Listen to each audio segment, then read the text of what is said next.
Myself Vasundhara Sukla, Assistant Professor in Electrical and Electronics Department of Oriental College of Technology, Bhopal. Today we discuss the topic semiconductor diode. First we discuss definition of semiconductor. Semiconductor is a material that has conductivity lie between insulator and conductor.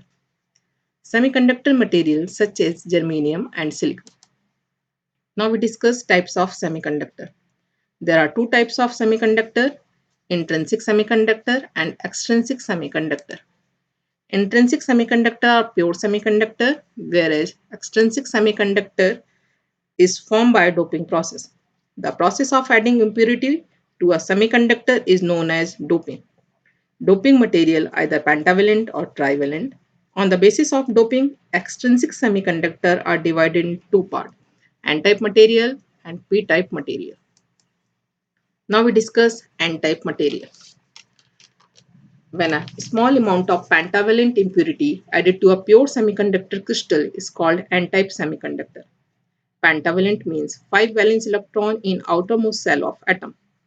Pentavalent atom are antimony, arsenic and phosphorus. Now we discuss N-type semiconductor with the help of crystal structure diagram. The antimony atom fit in the silicon crystal in such a way that its 4 valence electron form covalent bond with 4 silicon atom. The fifth electron of antimony atom is not covalent bond, but it is loosely bound to the parent antimony atom. The electron is available as a carrier of current. The fifth valence electron are called donor atom. Now we discuss p-type semiconductor. When a small amount of trivalent impurity added to a pure semiconductor crystal is called p-type semiconductor. Trivalent means 3 valence electron in outermost cell of atom. Trivalent atom are boron, gallium and indium. In p-type, 3 valence electron of boron atom form covalent bond with valence electron of silicon atom. In fourth covalent bond, only silicon atom contribute 1 valence electron and there is a deficiency of 1 electron is called hole. The diffuse impurity with 3 valence electron are called acceptor atom. Now we discuss majority carrier and minority carrier. In N-type material, the electron is called majority carrier and hole minority carrier. In P-type material, hole is the majority carrier and electron is minority carrier. Now we discuss PN junction diode. PN junction is a two-terminal device consists of PN junction formed either in germanium or silicon crystal. When a P-type material is joined to N-type material, PN junction form.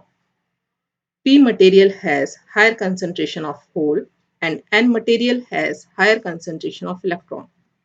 And hence, there is a tendency of hole to diffuse over to N side and electron to P side. The process is known as diffusion. So due to diffusion, some of holes from P side cross over to N side where they combine with electron and become neutral. Similarly, some of electron from N side cross over to P side where they combine with hole and become neutral. Thus, a region formed known as depletion region. The diffusion of holes and electron continue till potential barrier is developed in space charge region, which prevent further diffusion. The potential barrier can be increased or decreased by applying external voltage. There are two operating regions and three possible biasing conditions for standard junction diode. These are zero bias, reverse bias, and forward bias. In zero bias condition, no external voltage potential is applied to PN junction diode. In reverse bias, the voltage potential is connected negative to the P-type material and positive to the N-type material, which increase the PN junction diode width. In forward bias condition, the voltage potential is connected positive to the p-type material and negative to the n-type material across the diode, which decrease the PN junction diode width. In next lecture, we discuss Zener diode and Varactor diode. Thank you.